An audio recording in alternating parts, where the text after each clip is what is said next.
Hola, ¿qué tal? Buenos días. Vamos a platicar sobre algunos aspectos importantes de la insuficiencia venosa crónica. ¿Cómo definimos a la insuficiencia venosa crónica?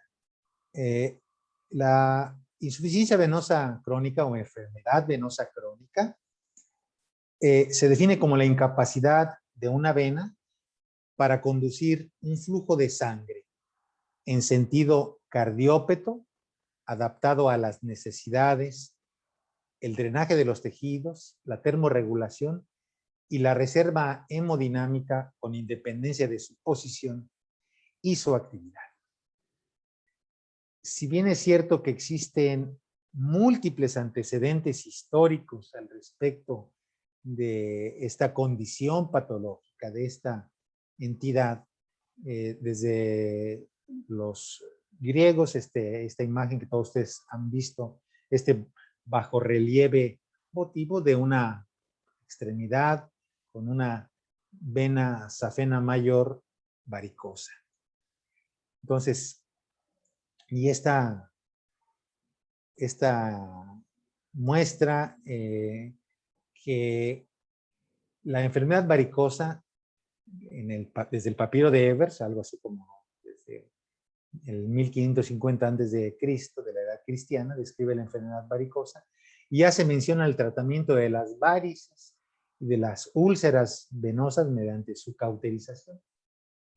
En el Museo Arqueológico Nacional de Atenas existe este bajorrelieve votivo que muestra este hecho. De igual manera, Hipócrates describe la punción repetida de las varices para conseguir su oclusión. Galeno diferencia entre las venas y las arterias y recomienda pócimas y emplastos para conseguir la curación de las úlceras. Ya en la Biblia existen referencias donde Ezequiel es curado de su úlcera venosa crónica al aplicarle emplastos de pescado seco y agua por Isaías. Y en el siglo XIII, la cultura árabe, en este caso Avicena, describió el tratamiento de la insuficiencia venosa y realizó diversos estudios anatómicos de la circulación mayor. De igual forma, se describen muchos términos anatómicos, como la vena safena, de donde proviene el término al-safene. Y de esta manera, al igual, podemos encontrar muchísimos más hechos históricos que nos hablan sobre esta condición. Esta pintura que ustedes tienen a la vista permite observar a San Peregrino, un santo que dedicó su vida entera a ayudar a los más desvalidos en su población. Esto es en el siglo XIII, y él dedicó su vida entera a ayudar a estas personas y declaró que mientras no fuese necesario, él se iba a mantener de pie y solamente iba a descansar cuando realmente fuera necesario. Esto le condicionó, esta bipedestación durante mucho tiempo, muy prolongada, le condicionó la presencia de una úlcera. Y se dice que cuando ya iba a ser operado, amputado en este caso, pues no existen los tratamientos que hoy existen, un ángel apareció y él, al despertar de su sueño, tenía la pierna totalmente sana. Nada más falso que esto, ¿no? Despertar después de un padecimiento crónico ya curado, pues esta condición solamente puede existir en anales de la historia como un hecho fantástico, no es creíble. ¿Qué podemos hablar sobre la enfermedad venosa crónica como antecedente epidemiológico? Varias cosas importantes y que vale la pena tenerlas en cuenta. Es la enfermedad vascular más frecuente no solamente en nuestro país, sino en el mundo entero. Afecta más o menos al 20 a 30% de la población, de acuerdo a la serie que estudiemos. El 50% de estos pacientes tienen más o menos entre 40 y 50 años de edad. Todos sabemos que predomina en el sexo femenino, también de acuerdo a la serie o al autor que nosotros leamos, al cual acudamos, esta relación puede ser de 2:1 o hasta 3:1. Y es una causa muy frecuente de ausentismo laboral y los costos de atención de sus complicaciones son muy altos. Muy bien. 10% de la población adulta tiene alguna manifestación de insuficiencia venosa crónica. La distribución varía de acuerdo a la edad, al género y también en nuestro país es más frecuente en lugares donde existe una mayor población. Entonces, este hecho de que haya muchísimos más casos documentados en las diferentes instituciones de salud pública en la Ciudad de México, en el Estado de México, en Puebla, en Jalisco, no es casualidad. Donde hay mayor congregación de población, esto se dispara porque se habla de que existe un mayor ingreso per cápita, existe más desarrollo industrial y por lo tanto la ocupación es muy diversa, de tal suerte que existen factores de riesgo y uno de ellos es la bipedestación prolongada, pero también sabemos hoy que mucho tiempo sentado, pues también es una condición que favorece el desarrollo de insuficiencia venosa crónica. Eso por parte de los antecedentes históricos y epidemiológicos.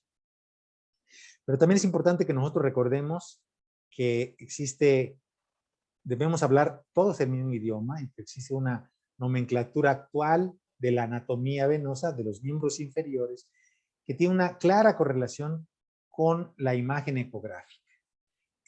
Descrito en el 2005 en el Journal Vascular of Surgery, esta nomenclatura es la que hoy se acepta, ¿verdad?, para referirse a los diferentes territorios vasculares que nosotros podemos ver. Entonces, y que viene a sustituir a una terminología anterior, una terminología que era poco precisa porque se usaban muchos epónimos o porque hacía referencia a estructuras que eran supuestamente superficiales y se encontraban en el sistema venoso profundo, como por ejemplo la vena femoral superficial, que en esta nueva nomenclatura es la vena femoral que además pertenece al sistema venoso profundo. Entonces, eso es lo que trata de hacer esta clasificación, es de ser más claro y más preciso con respecto a la localización topográfica, anatómica de los diferentes elementos y a que esta clara delimitación de la localización se puede hacer con precisión a través de ecografía. Y se puede hacer a través de ecografía por esta justificación: las referencias vasculares y no vasculares que permiten diferenciar al sistema venoso superficial y al sistema venoso profundo. Como todos ustedes saben, el sistema venoso superficial y el sistema venoso profundo está compartimentalizado a través de estructuras faciales, de tal suerte que este esquema nos permite hacer esta aclaración. El límite entre el sistema superficial y profundo, o sea, el compartimiento superficial y el profundo, es la fascia muscular. Y a su vez, el sistema venoso superficial, el compartimiento superficial, se encuentra dividido a su vez en dos compartimientos. Un compartimiento epifacial y un compartimiento interfacial, también denominado compartimiento safeno. Este compartimiento safeno tiene como límite superior o como techo a la fascia safena y como piso a la fascia muscular. Y el compartimiento superficial epifacial tiene como límite superior la piel y como límite inferior a la fascia safena. Baste esta este esquema, que lo traslademos y lo consideremos para que nos quede más claro los siguientes conceptos que vamos a ver enseguida. Muy bien. En términos generales, el ultrasonido nos permite identificar la totalidad del territorio venoso profundo de la extremidad inferior, no solamente desde la vena femoral común, sino desde la porción distal de la vena ilíaca externa. Ecográficamente nosotros podemos documentar el límite anatómico entre la ilíaca externa y la femoral, que está perfectamente delimitado por la presencia de una válvula venosa constante, que es la válvula suprasafénica o subpupartiana. Entonces, vena ilíaca externa, vena femoral común, femoral profunda, femoral, poplitea, tronco tibio peroneo, tibial posterior, peronea y tibial anterior, sin olvidar los plexos musculares gastrocnemios y sóleos. Esto en el sistema venoso profundo, tanto a nivel inguinal como en el muslo, como en la rodilla, como en la pierna, inclusive a nivel del tobillo y más allá cuando sea necesario el pie, sin olvidar que en el caso del pie, todo lo que es dorsal es superficial, todo lo que es plantar es profundo. De igual manera podemos documentar al sistema venoso superficial, particularmente al eje safeno mayor, que tiene su origen en el borde anterior del maléolo medial y que termina cuando atraviesa a la fosa oval y descarga su contenido en la vena femoral, dando origen a la unión safeno-femoral. De igual forma, a la vena safena menor. De igual forma, aquí tiene importancia fundamental estas referencias faciales que yo les mencioné, la fascia safena y la fascia muscular. Sin olvidar que estos troncos safenos también pueden ser acompañados de accesorias, de la accesoria anterior de la safena mayor, de la accesoria superficial de la safena mayor, de la accesoria posterior de la safena mayor, pero también de venas circunflejas del muslo o de la pierna, en el muslo en la región anterior y en el muslo en la región posterior. De igual forma, el sistema venoso perforante.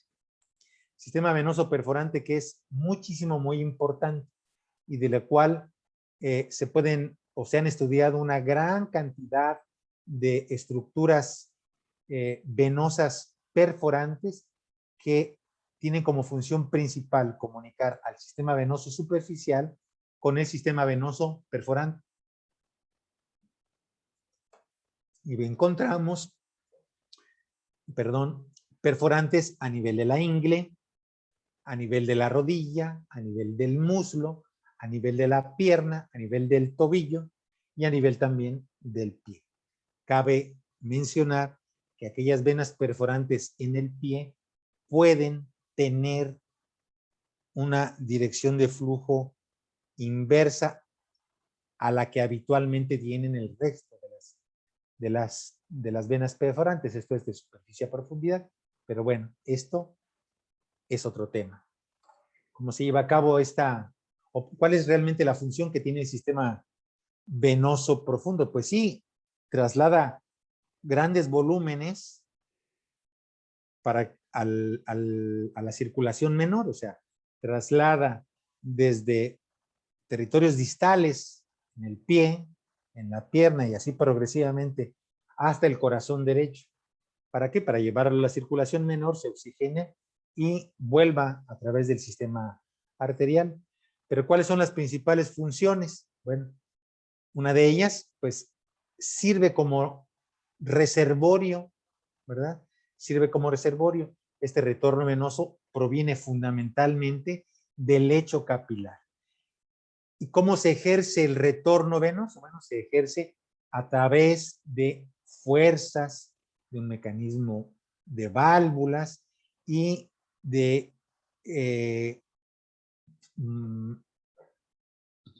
fuerzas también adyacentes a la columna que ejercen presión externa sobre las estructuras venosas y le impulsan en sentido caudocefálico. Entonces, estas fuerzas es como el bisafronte y el bisatergo, que luchan contra la gravedad y la presión tóraco-abdominal. Son realmente fuerzas centrífugas. Entonces, este sistema viene luchando contra esto fundamentalmente. Y la bomba, y un grupo de bombas que empieza en la bomba muscular de la planta del pie a través de la planta de Lehars, de la bomba muscular del pie, de la bomba muscular de la pantorrilla, pero también de la bomba muscular del muslo, de un sistema valvulado y la integridad de esta y la importancia de que sea un sistema venoso que tiene como particularidad tener estas estructuras que son repliegues de tejido conjuntivo, bivalvas, que son las válvulas venosas, que lo que hacen es que fragmentan la columna sanguínea de volumen, pero también de presión, para impulsarla en un solo sentido. Y con esto disminuir la presión venosa ambulatoria. Entonces, ¿cómo se lleva a cabo estas fuerzas? Bueno, pues impulsa la sangre desde que nosotros caminamos, ejercemos presión sobre esta planta o suela de Lehars, ¿verdad? Y progresivamente y de manera jerárquica, la sangre va ocupando niveles cada vez más superiores, ya llegando a la pantorrilla a través de la contracción y de la relajación, esta se va ejerciendo en forma óptima. Entonces existe la bomba muscular del pie. Al caminar, la bomba del pie imprime el primer impulso a la columna venosa para que se lleve a cabo en forma satisfactoria el retorno. Y conjuntamente con la bomba muscular de la pantorrilla, integran las llamadas fuerzas adyacentes a la columna hemática. Ahora bien, el consenso internacional interdisciplinario propone y mantiene vigente la expresión de red venosa cutánea plantar a lo que antes se denominaba suela plantar de Lehars. Y esta suela plantar de Lehars, como ya les mencionaba, que todo lo que es plantar es sistema venoso profundo. Todo lo que es dorsal es superficial, entonces existe una serie de vasos que se comprimen al caminar y al final existe una vena superficial, un arco venoso superficial, un arco venoso profundo, una vena marginal medial, una vena marginal lateral que originan principalmente, dan origen a la vena safena menor y a las venas tibiales posteriores, las dorsales al sistema venoso superficial y las plantares a la tibial posterior. Entonces, al caminar, pues se imprime esta fuerza, se fragmenta la columna y en forma progresiva va ascendiendo la columna gracias a todos estos fenómenos, al bisafronte, al bisatergo, a la respiración, porque cuando nosotros inspiramos, cierran las válvulas, expiramos y se abren, lo vamos a ver más adelante. Entonces, por eso es importante que la musculatura, particularmente de la pantorrilla y del muslo, conserve sus características funcionales de una forma óptima, que haya una musculatura eutónica y eutrófica, que el sistema venoso, que los ejes venosos profundos y superficiales se encuentren libres de oclusión, que exista también integridad neural y movilidad una movilidad articular conservada. ¿Por qué es importante esta movilidad articular? Porque es importante para que la contracción y la relajación de la musculatura en el muslo y la musculatura en el pie se lleve a cabo de forma óptima. Por eso es importante también la integridad articular de la rodilla y del tobillo.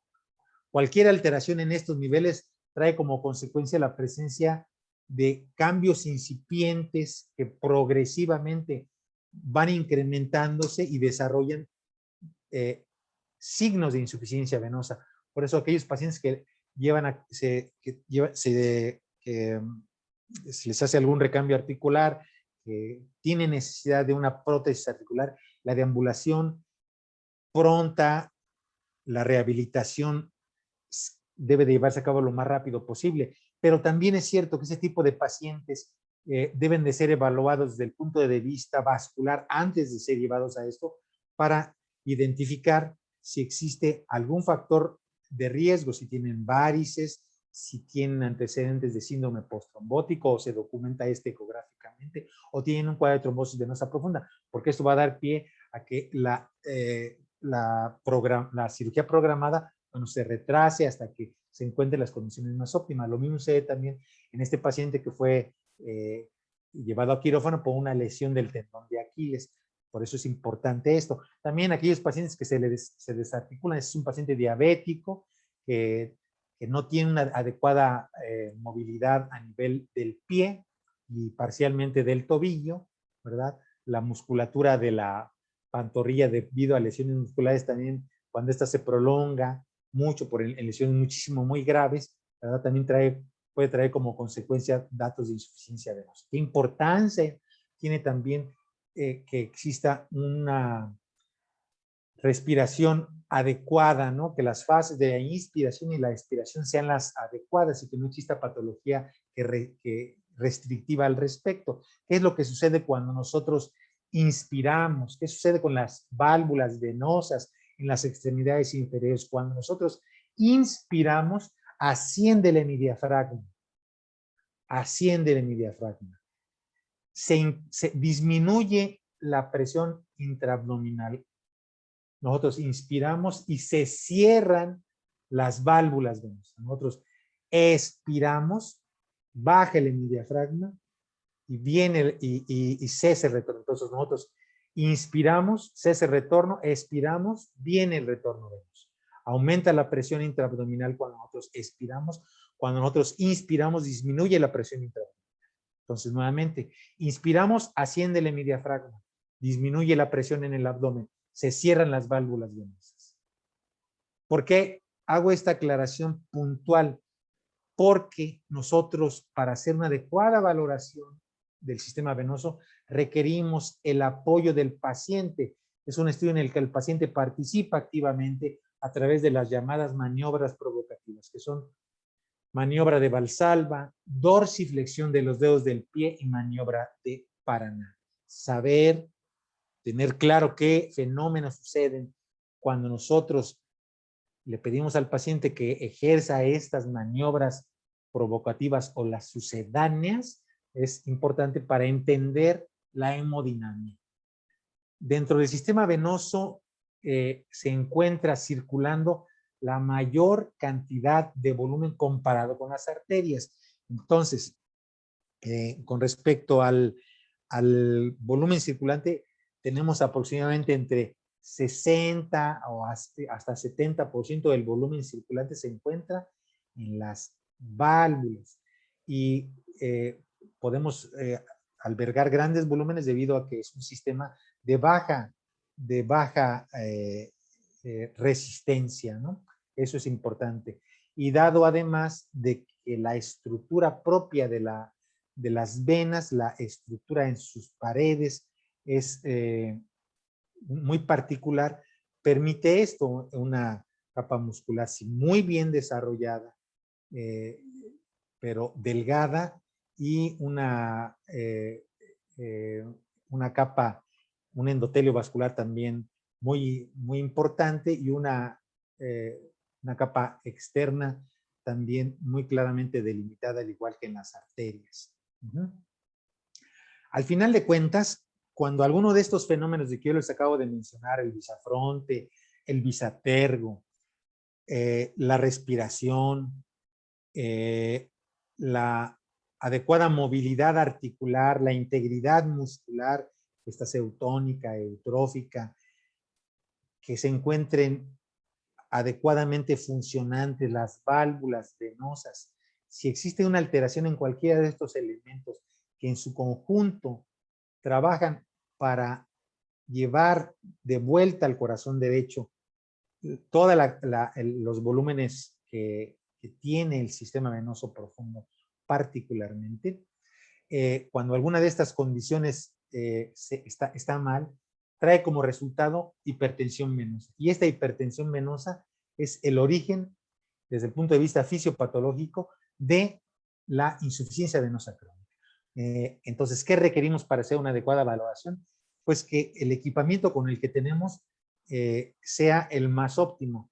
Un transductor, elegir el adecuado transductor, se requieren transductores lineales, aunque de forma complementaria cabe la posibilidad de revisar también el abdomen con transductores convexos, entonces transductores lineales de alta frecuencia, mayores a 7 MHz, y exploraciones particularmente deseables, a menos que el paciente realmente no pueda ponerse en posición de pie, en bipedestación, con el paciente de pie, y utilizando maniobras provocativas. ¿Por qué la reiterada sugerencia de explorar a los pacientes de pie?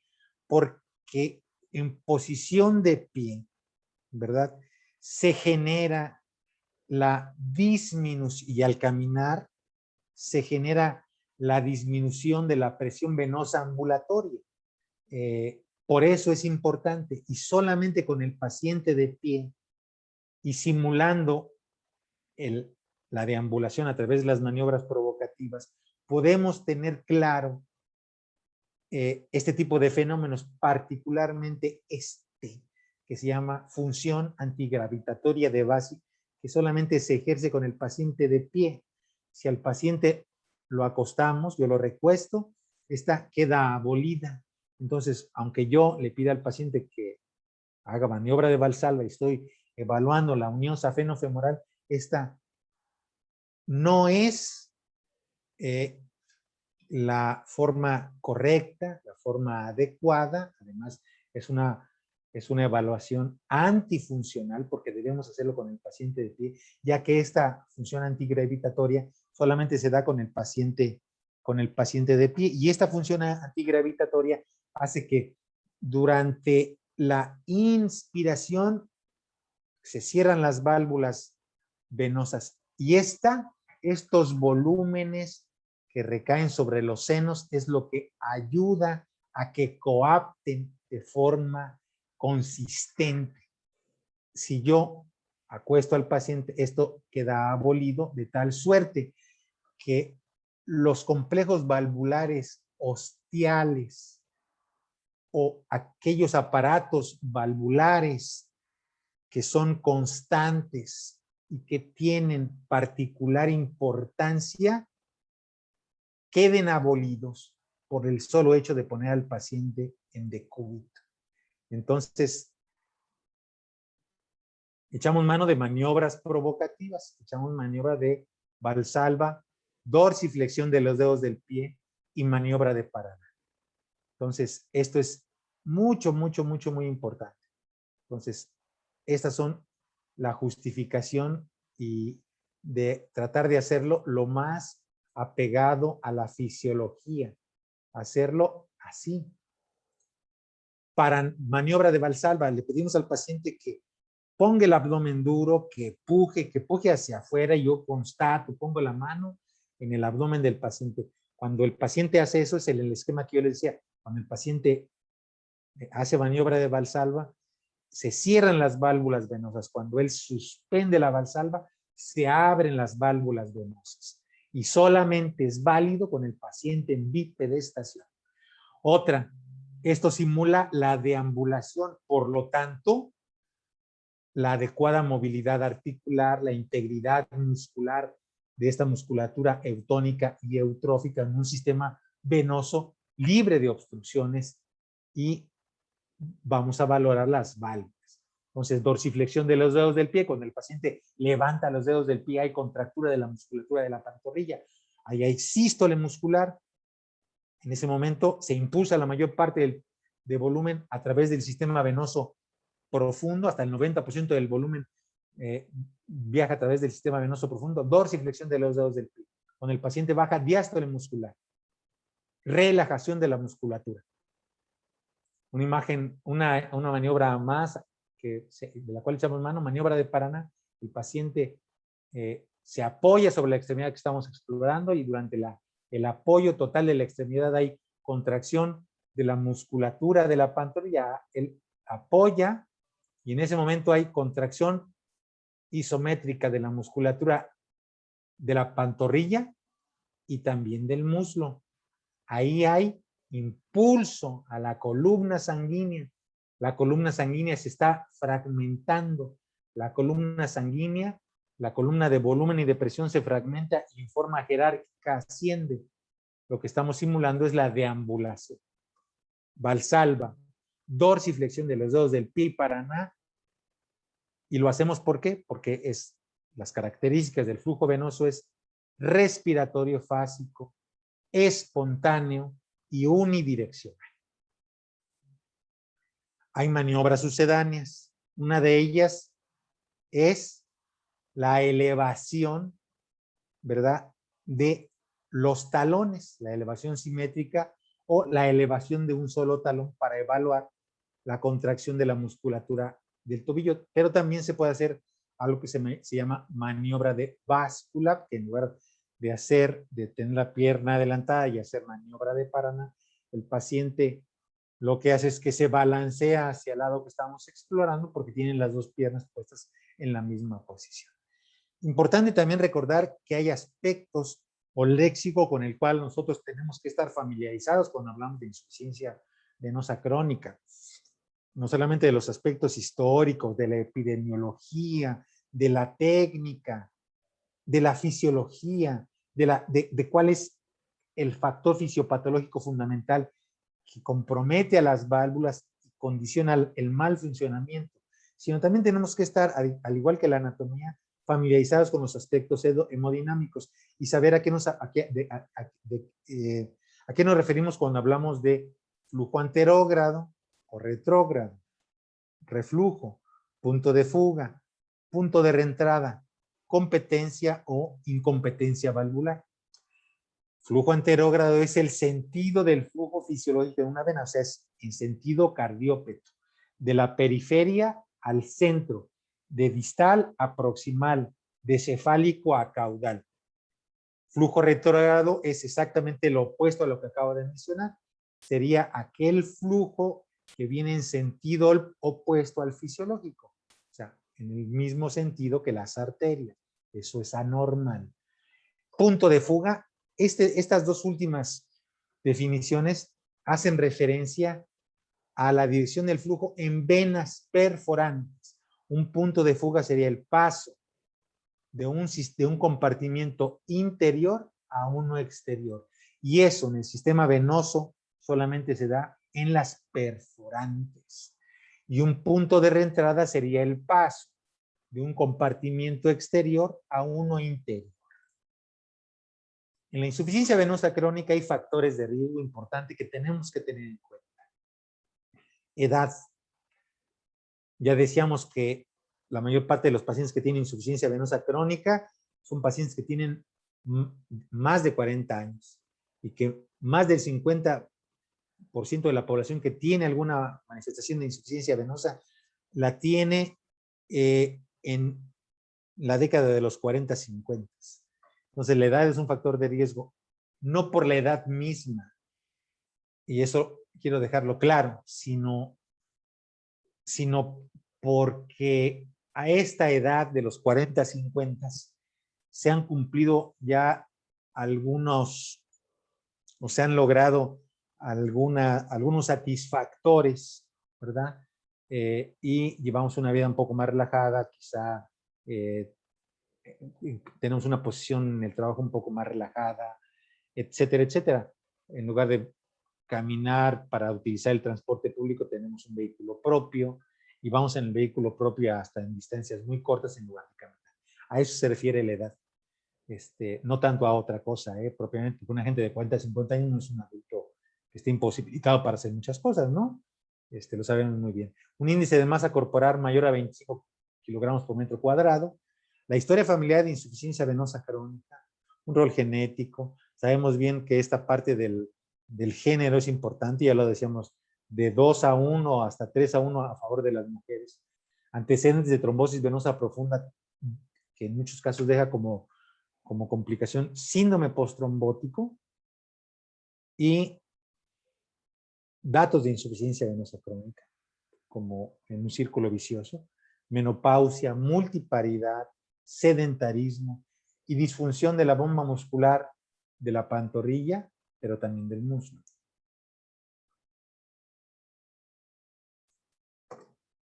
Ahora bien, y aquí existen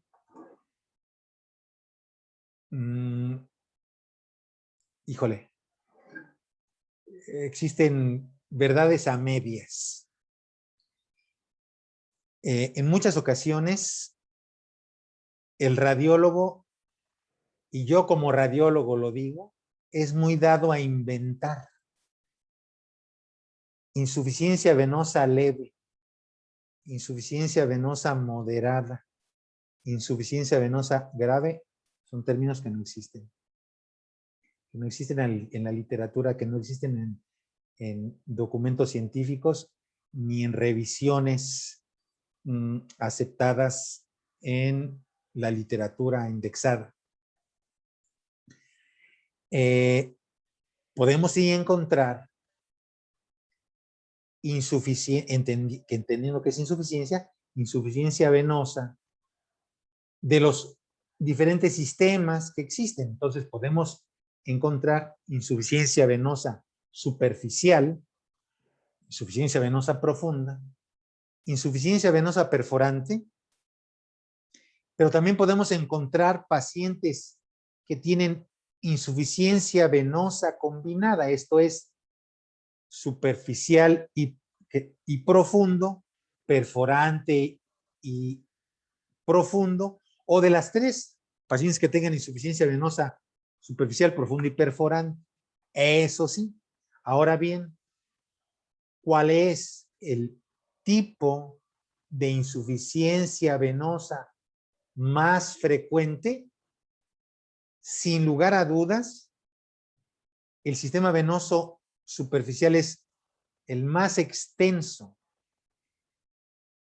desde el punto de vista anatómico, es el más extenso que el profundo y perforante.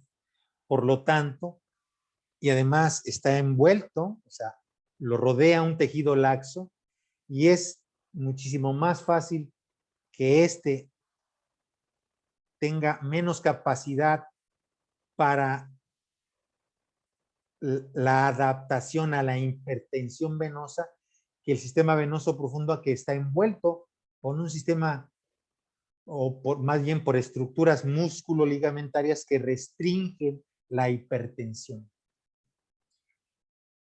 Luego, entonces, la insuficiencia venosa superficial es la más frecuente. Sin embargo, la clasificación que nos habla de manera integral de qué tipo de insuficiencia tenemos y la gravedad de la misma es la clasificación de SEA, y lo vamos a ver más adelante. Parecería que es mucho y parece que es una madeja que no tiene origen y que no le encontramos por dónde. Pero si nosotros llevamos a cabo una exploración en forma ordenada, sistematizada, conocemos la anatomía, realizamos las exploraciones con el paciente en bipedestación, con transductores lineales, y seguimos las recomendaciones para ese tipo de exploraciones, bueno, vamos a obtener mejores resultados. Vamos a ver alguna serie de ejemplos Una parte importante en la exploración venosa es la unión safeno-femoral y la unión safeno-poplitea. Esta es información que para el angiólogo es fundamental. ¿Qué es lo que sucede normalmente? Cuando yo inspiro, se cierran las válvulas del sistema venoso profundo. Cesa el retorno venoso. Cuando yo expiro, pasa sangre de, en este caso, de un compartimiento de menos presión, que es la vena safena, a uno de mayor presión y volumen, que es la vena femoral. Durante la inspiración se cierran las válvulas, cesa el retorno. Durante la expiración viene el retorno. Si yo le pongo el Doppler espectral, cuando el paciente expira, el flujo se aleja del transductor. Es unidireccional. Tiene fasicidad, porque el paciente está inspirando aquí, inspira, aquí expira. Aquí inspira, aquí expira. Eso es lo que sucede normalmente. ¿Qué es lo que sucede en una unión safeno-femoral? Que está coaptando, que tiene incompetencia la unión safeno-femoral. Cuando yo le pido al paciente que inspire, las válvulas no tienen la capacidad de cerrar y de impedir que sangre del sistema venoso profundo vaya al superficial. Cierran las válvulas venosas. Entonces, ¿qué es lo que sucede? Cuando inspira, se cierran y no hay paso, del sistema superficial al profundo. Sin embargo, cuando yo inspiro, no se cierran las válvulas, no cierran y hay paso de un sistema profundo a uno superficial. Entonces, durante la inspiración y la expiración hay flujo bidireccional en este sitio. Eso es lo que sucede. Lo mismo sucede en las venas perforantes. Este es un punto de fuga en el sistema venoso perforante. Entonces, en lugar de coaptar, el paciente inspira y cuando el paciente expira, suceden este tipo de fenómenos.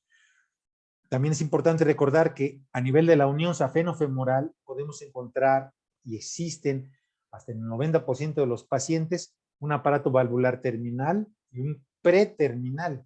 Solamente en un 10% solamente vemos el callado, la válvula ostial, esto es el aparato valvular terminal. Entonces, existe una clasificación para la incompetencia de la unión safeno-femoral que dice que la incompetencia tipo 1 es incompetencia de la válvula terminal y competencia de la preterminal. La incompetencia de la unión SF tipo 2 es competencia de la terminal e incompetencia de la preterminal. Y en la tipo 3 hay incompetencia tanto de la terminal como de la preterminal. Otro ejemplo, miren, estos son cambios postrombóticos. La válvula ni siquiera se mueve y nosotros lo podemos ver en escala de grises, sin necesidad de color. Está adosada, está irregular, tiene cambios fibrosos, es una válvula que no se mueve, de tal suerte que durante la maniobra de Valsalva, en lugar de cerrar e impedir el paso de sangre del sistema profundo al superficial, existe paso en ese sentido. ¿Y qué es lo que sucede? El reiterativo paso de volúmenes importantes del sistema venoso al sistema venoso superficial, del profundo al superficial, se distienden las venas superficiales. Y al distenderse, ganan calibre. Y al ganar calibre, las válvulas en el sistema venoso superficial tienen más diámetro y por lo tanto las válvulas que se encuentran al centro no logran hacer su función en una forma óptima. Eso es lo que sucede. También en los casos que existe insuficiencia venosa superficial, existe un flujo demasiado enlentecido, hay rémora, hay éstasis, hay ecocontraste espontáneo. Esto es un flujo demasiado enlentecido que es proclive, es un elemento protrombótico y que puede ser el origen de cuadros de tromboflebitis.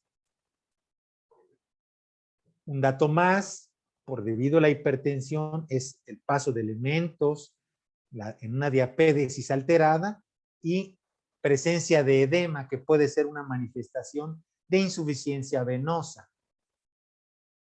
En la primera ocasión que a mí me llegó un paciente por insuficiencia venosa, la solicitud decía, favor de efectuar ultrasonido venoso, miembro pélvico derecho, paciente en estadio clínico C3. Para ser honesto, yo no sabía a qué se refería. Para ser honesto, yo no sabía a qué se refería. Entonces, es aventurarnos a ver un paciente cuando no tenemos el adecuado expertise, pues es ponernos una soga al cuello. Entonces, recordemos siempre que para una exploración esta debe ser ordenada y sistematizada. Debemos de tener en consideración aquellos elementos anatómicos o reparos anatómicos vasculares y no vasculares. ¿Recuerdan aquella primer esquema que yo les puse de los compartimientos? Se los muestro ahora. Esta es la fascia safena. Este es el ojo safeno. Esta es la fascia muscular. Este es el compartimiento epifacial. Este es el compartimiento interfacial o compartimiento safeno. Y este es el compartimiento profundo. Y esta es la clasificación, como ya saben, como lo vimos, la clasificación vigente, que es la clasificación de CEAP. C, que está en inglés, aspecto clínico. E, la etiología. E, la anatomía afectada. Y la P, de fisiopatología, porque está en inglés, de physiopathology, es los eventos fisiopatológicos que están justificando la insuficiencia venosa. Y manifestaciones clínicas con las cuales tenemos que estar familiarizados. Miren, C1 sin signos, C0 sin signos. C1, patas de araña, ¿no? Telangiectasias y venas reticulares. Venas varicosas C2, edema 3, eczema, hiperpigmentación C4, lipodermatoesclerosis, que también aquí ya saben, puede haber C4A y C4. Úlcera cicatrizada y úlcera activa. Entonces, vamos a verlo. C1, C2, aquí hay edema. Perdón, C3, C2, C1, estas venas telangiectásicas y edema, C3. Cambios en el tejido celular subcutáneo, piel, hiperpigmentación y eczema, C4. Este paciente fue sometido a cirugía por puentes cardíacos, por un bypass, viene le quitaron la safena. Este paciente empezó a desarrollar edema, dolor. Entonces el paciente tiene edema, úlceras, pero ojo, las úlceras típicamente venosas se localizan en este sitio, en el tercio medio y distal de la cara anterointerna de la pierna. Las úlceras en otras localizaciones, en muchas ocasiones, tienen un origen neuropático o arterial. Esta alteración a nivel del tejido celular subcutáneo también pueden ser tan importantes que restringen la movilidad. Y nosotros ya vimos qué importancia tiene la movilidad. Miren cómo el tobillo derecho se mueve bastante bien, con ese deambula bien, pero vean la restricción a la flexión y a la extensión en el tobillo izquierdo. Visto desde el otro lado, tiene una úlcera en un sitio típicamente venoso. Miren cómo la movilidad aquí está bien. Y en la otra, tiende a elevar la pierna. Entonces, aquí hay afectación del tejido celular, de la piel. La movilidad articular está modificada. La musculatura no es una musculatura eutónica y eutrófica.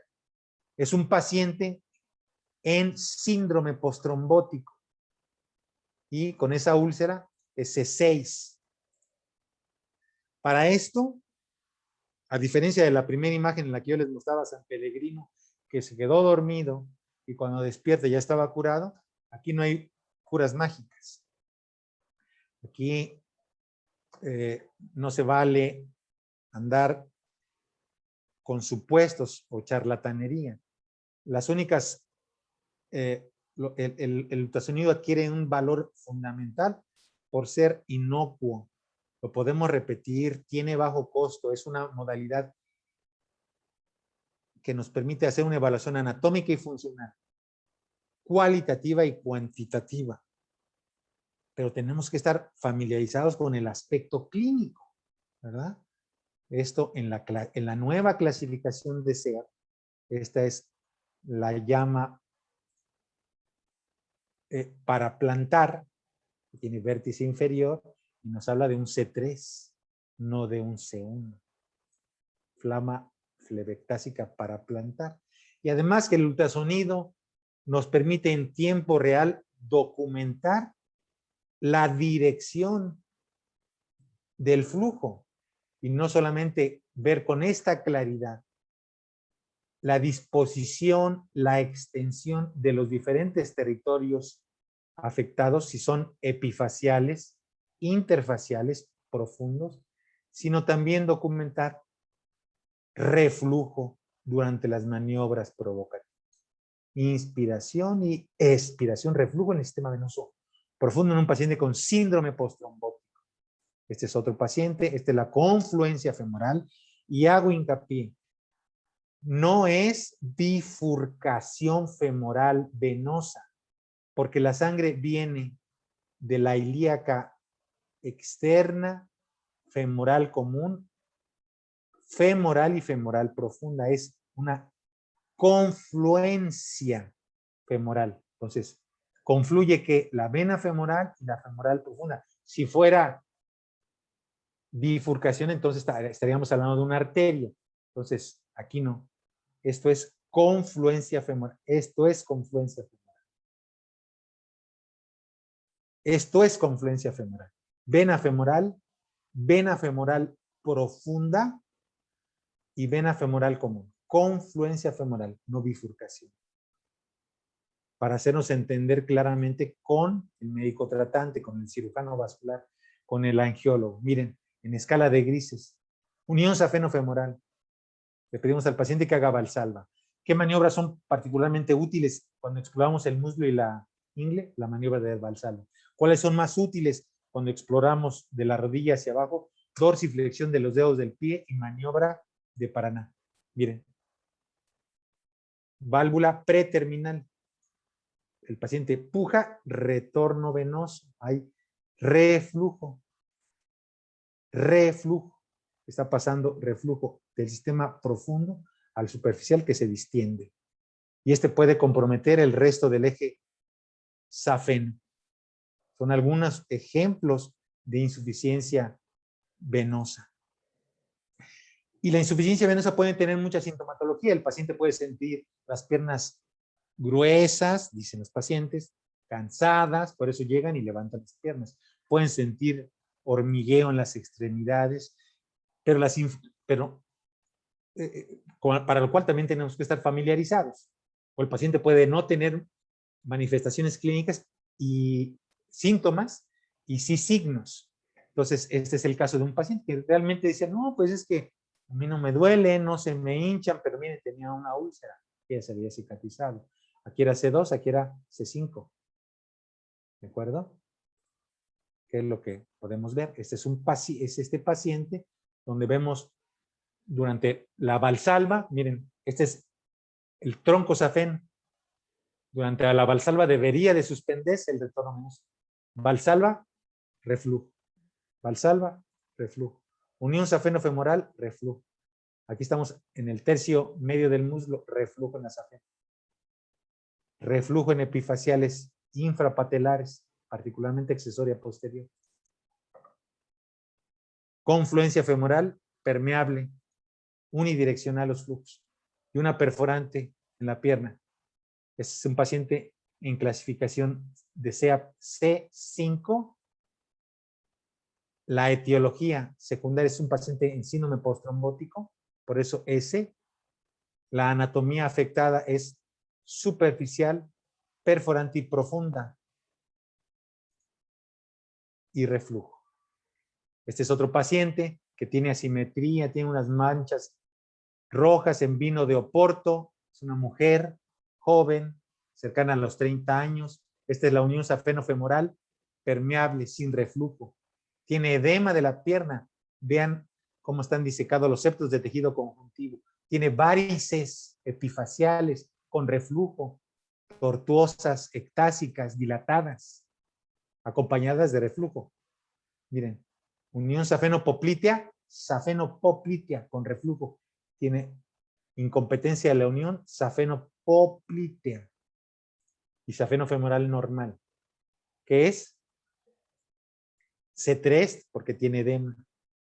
La etiología, esta es no es ni de origen primario ni secundario. Esta es una paciente con una etiología congénita. ¿Qué regiones anatómicas están afectadas? La superficial y la perforante, ¿verdad? Y tiene reflujo. Entonces, así es en la clasificación de CEP. Este se unía con la misma entidad, manchas en vino de Oporto, asimetría, tiene lesiones o troncos varicosos, miren, hasta en la región del hipogastrio, a nivel de la ingle, y estaba así. Este es otro paciente con grandes troncos varicosos, asimetría, hipertrofia ósea. Son pacientes con un síndrome de Klippel-Trenaunay, los tres que acaban ustedes de identificar, que son un síndrome de Klippel-Trenaunay, es un disturbio mesodérmico, congénito, poco frecuente, presente desde el nacimiento. Entonces, los orígenes de la insuficiencia venosa pueden ser primarios, secundarios a trombosis o congénitos. En este caso, esta es una de las principales causas. Muy bien. Entonces, solamente para recordar que tenemos que tener muy claro que la mayor parte de la información que nosotros le brindemos va directamente al tratamiento del paciente. Por eso debemos de ser lo más puntuales posibles. Y el paciente, de acuerdo a los hallazgos y a la clínica, podrá ser sometido a diferentes tratamientos mínimamente invasivos como escleroterapia con espuma, flebectomía, ablación térmica endoluminal con láser o radiofrecuencia. Entonces, ¿cuál es el adecuado? Eso el angiólogo lo dirá, pero nosotros participamos con el angiólogo en el diagnóstico y sabemos bien que el ultrasonido es un método no invasivo, que si bien es cierto es una técnica compleja que requiere tiempo para su adecuada comprensión y adquirir un adecuado expertise, tiene una alta especificidad y sensibilidad para los pacientes que tienen insuficiencia venosa, que se requiere un conocimiento previo, teórico, y una experiencia ecográfica en el manejo del transductor y en la optimización de la imagen. Se requiere un tiempo razonable para la realización de esto y evaluar la totalidad del sistema, profundo, superficial y perforante, y que tenemos que tener claro que estamos ciertos de que hay que cambiar el paradigma. Este tipo de pacientes deben siempre ser explorados de pie en una base flebológica y utilizando maniobras provocativas. Muchas gracias por su atención.